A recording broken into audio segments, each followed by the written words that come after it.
What's up guys, welcome back to my channel lagi. Kita akan nonton video, tapi bukan film kartun kali ini. Ketika mantan polisi membodohi para polisi dan detektif. Mantan polisi mengakali polisi. Kita lihat nih, kayaknya seru nih. Langsung saja tawa sampai sini. Let's go guys, kan nobar bareng kita. Yuk. 3, 2, 1.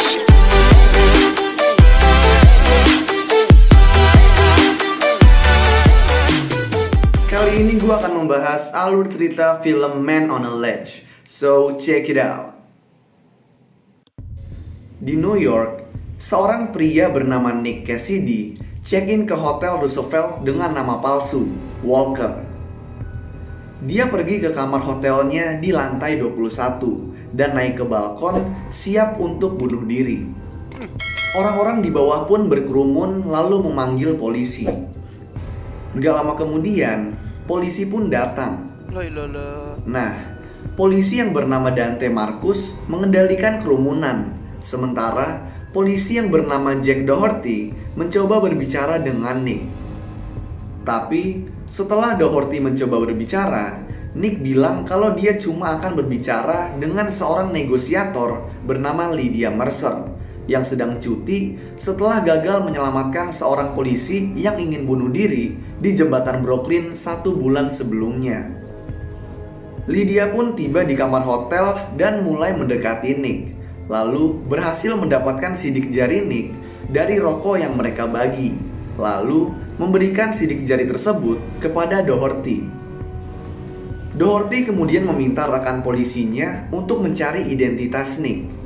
Dan di sini mereka mengetahui kalau Nick adalah mantan polisi yang ditangkap karena mencuri satu-satunya berlian monarch senilai 40 juta dolar dari seorang pengusaha bernama David Englander. Karena itu, Nick dijatuhi hukuman penjara selama 25 tahun, tetapi melarikan diri dari penjara setelah diizinkan untuk menghadiri pemakaman ayahnya. Setelah berbincang-bincang, Nick akhirnya mengatakan kepada Lydia secara diam-diam kalau dia tidak bersalah dan mengungkapkan kalau Englander sering menyewa polisi untuk melindungi usaha perhiasannya. Nick di sini juga berkata kalau suatu hari saat dia sedang mengawal Englander dan berlian monarchnya, dua orang dengan masker ski memukulnya hingga pingsan, dan ketika bangun, Englander telah menjebak Nick telah mencuri berliannya. Ini dilakukan Englander supaya dia mendapatkan uang asuransinya. Kenapa? Karena usaha perhiasannya waktu itu sedang bangkrut. Nah, aksi percobaan bunuh diri yang dilakukan Nick ternyata cuma untuk mengalihkan perhatian para polisi. Sementara saudaranya, Joey, dan pacar Joey, Angie, masuk ke lemari besi toko perhiasan milik Englander di seberang jalan. Untuk masuk ke dalam, Joey dan pacarnya perlu meledakkan pintu di atap toko. Karena itu, di waktu yang bersamaan, Nick berpura-pura ingin menjatuhkan diri, sehingga kerumunan orang di bawah berteriak dan menutupi suara bom yang diledakkan oleh Joey. Bisa gitu dong. Tujuan Nick dan Joey melakukan hal ini adalah supaya Joey bisa mencuri berlian monarch yang dipakai Englander untuk menjebak Nick, dan kemudian membuktikan kalau Nick tidak bersalah. Situasi pun menjadi cukup sulit karena Nick harus memandu Joey dan Angie selagi diajak ngomong oleh Lydia. Sementara itu, Doherty yang sudah mendapatkan identitas Nick memberitahu Marcus informasi tersebut. Setelah mengetahui kalau orang di balkon adalah Nick Cassidy, Marcus memerintahkan petugas keamanan toko perhiasan untuk memeriksa lemari besi milik Englander, yang mana sekarang ada Joey dan Angie di sana. Petugas keamanan pun mulai memeriksa lemari besi. Untungnya, Joey dan Angie dapat menghindari mereka dengan bersembunyi di ventilasi langit-langit.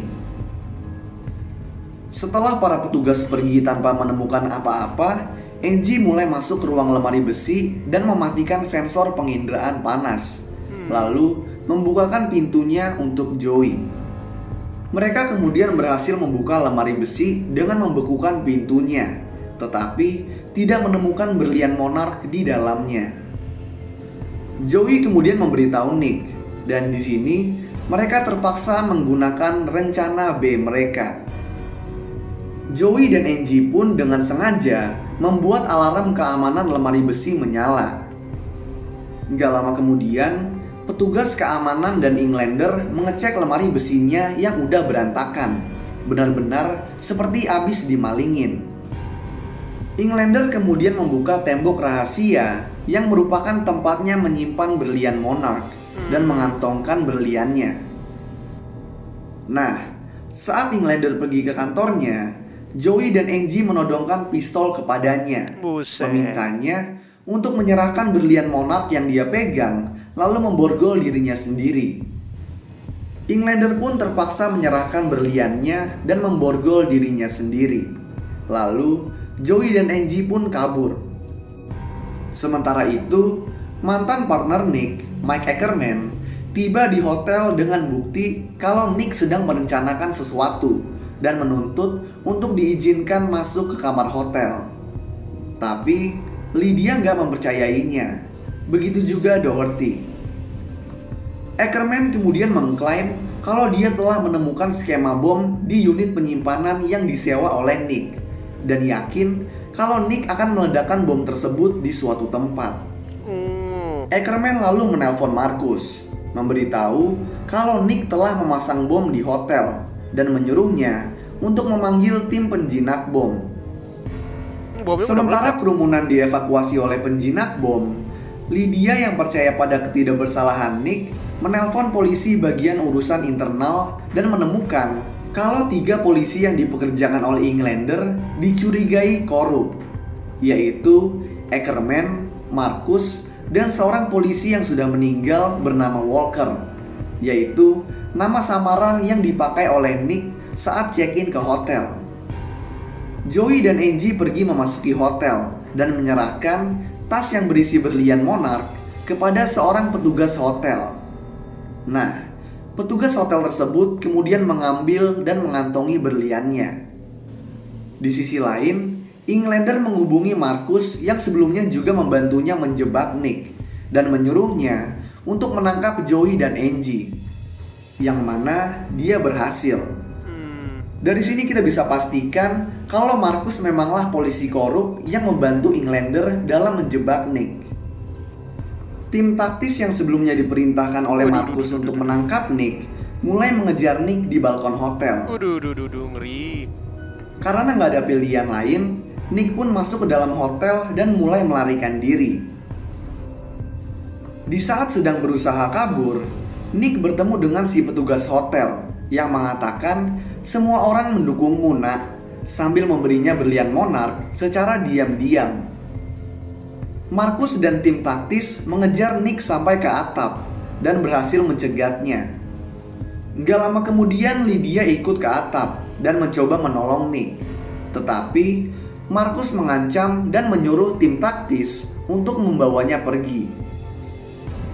Englander kemudian juga tiba ke atap sambil membawa Joey dan Angie, lalu mengancam akan melempar Joey dari atap jika Nick tidak memberinya berlian Monarch. Mau nggak mau, Nick terpaksa menyerahkannya, dan Englander pun pergi membawa berlian tersebut. Di sisi lain, Lydia berhasil lolos dari tim taktis yang menahannya, dan langsung bergegas kembali ke atap. Walaupun sudah memberikan berlian Monarch, Marcus tetap mencoba memaksa Nick untuk melompat dari atap. Tetapi, Ackerman datang dan kemudian menembak Marcus. Sayangnya, dalam baku tembak tersebut, Ackerman tertembak di dada sebelah kanan. Nick bergegas menghampiri Ackerman yang meminta maaf dan mengungkapkan kalau dia nggak tahu kalau Englander akan menjebak Nick. Marcus yang bertahan karena mengenakan rompi anti peluru bersiap untuk membunuh Nick, tapi Lydia lebih dulu menembaknya. Melihat Englander berjalan meninggalkan daerah hotel, Nick dengan nekat melompat dari atap ke airbag yang sebelumnya dipasang oleh polisi di bawah. Dia kemudian mengejar Englander, memukulinya, dan mengambil berlian Monarch di jaketnya. Tindakan ini membuktikan Nick tidak bersalah di depan polisi dan juga publik, sehingga Englander pun ditangkap. Keesokan harinya, Nick dibebaskan dari semua tuduhan dan juga dibebaskan dari penjara. Lalu, dia bertemu dengan Joey, Angie, dan Lydia di sebuah bar, di mana terungkap kalau bartender bar tersebut merupakan petugas hotel yang membantu Nick, yang ternyata merupakan ayah Nick dan Joey, yaitu Frank Cassidy. Bapaknya sendiri. Di bar ini juga, Joey melamar Angie dengan cincin berlian yang sepertinya dicuri dari lemari besi Englander. Angie menerimanya dan semua orang di bar merayakannya. Lalu film pun selesai. So, itulah alur cerita film Man on a Ledge. Kalau kalian punya rekomendasi film lain yang mau gue jelasin alur ceritanya, kalian bisa tulis di kolom komentar di bawah. Dan kalau kalian suka sama video ini, kalian bisa klik tombol like dan juga klik tombol subscribe supaya bisa mendapatkan update-update tentang video-video gue selanjutnya. Filmnya lumayan bagus ya, cuma 11 detik, bagus deh, lumayan bagus lah.